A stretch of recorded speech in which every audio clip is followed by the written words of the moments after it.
Hi, beautiful people. How are you guys doing today? I hope you're doing amazing. So, I taught my classes this morning, and I had a lot of new students, which was surprising because usually in a session of 8 to 10 classes, I have maybe one or two new students at the most. But today I had, I don't know, like five, six, like most of my students were new. So that was really interesting. I met a student that I had once before, and I just loved the student so much. I had such a wonderful, wonderful time, and so I had a good morning. I actually received the rating from my class yesterday by the parent that I mentioned. If you guys watched my video from yesterday, you'll see that I talk about a parent who had a difficult time complying with my guidelines of of allowing children to learn independently. And this parent, I communicated with her 3, 4 times, respectfully asking her to please allow her child to learn independent. Finally, I had to pause the class because every time that she would, touch him or take something from his hands, it actually deterred his attention. And my goal is really to maximize the amount of learning, and I really and that requires maximizing the child's concentration. So I literally incorporate everything into the class. If a child holds up a toy or a flashcard, even if it's in a different language than the language in which I'm teaching, right? I still incorporate that into the lesson.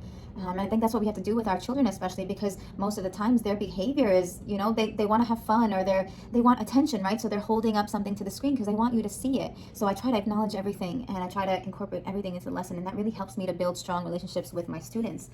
So I actually received the rating from this class, and it was a 4-star rating instead of a 5-star rating. I mean, so I received this rating from the parent, which it really doesn't bother me because the 5-star reviews aren't the reason that I teach. They don't affect my teaching. Right? They have very little effect on how I conduct my classes, and I conduct my classes according to my philosophy and my methodology that I believe is most effective with children. So even if that is not how other teachers teach on this platform, or even if that is not what the company suggests for teachers, I still believe in it so much that I stay true to it. And I really believe that is the reason, because I stay true to myself and what I believe works and is effective for children and parents.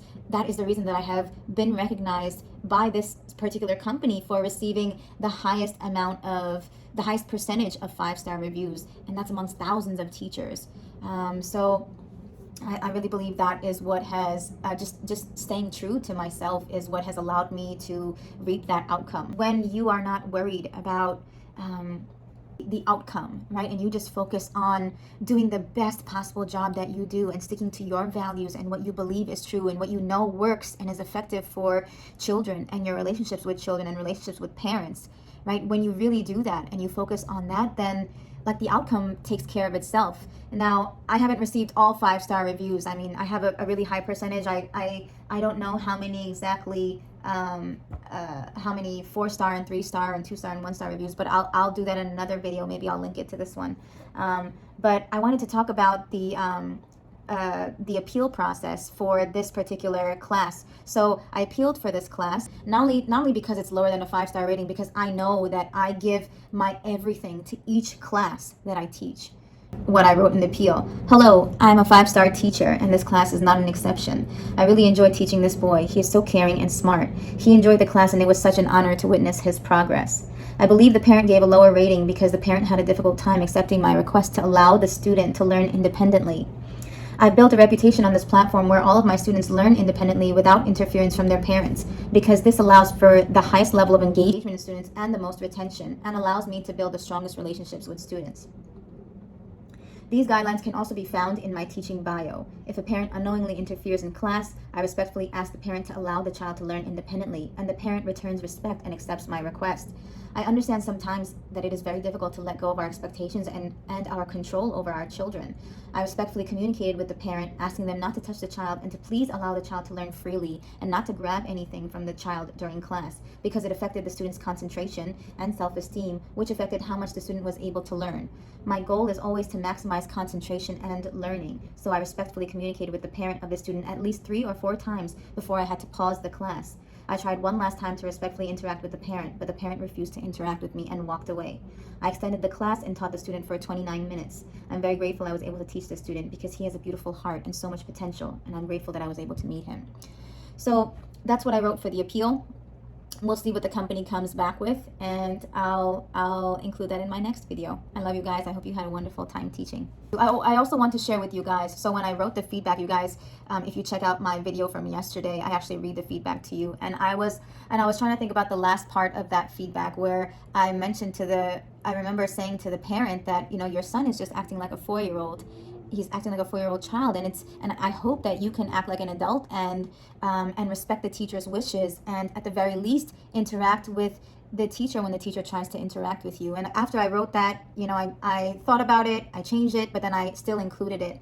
And then in the past day, the thought came to me about how I could have made that more palatable and more effective for the teacher, for the parent, because that probably hit a nerve in the parent, right? And who wants to hear, right? You know, I hope you can act like an adult. I hope you can act like your age, right? So that wasn't the best. That wasn't my best, right? That wasn't the best way that I could have communicated with this parent. And in the past day, I realized that what I could have said is, you know, what I could have done is included myself in that picture, even though I did try my best to respectfully, and I did respectfully interact with this parent throughout the duration of the class, right? So that's why originally I was like, no, it's not me, it's the parent.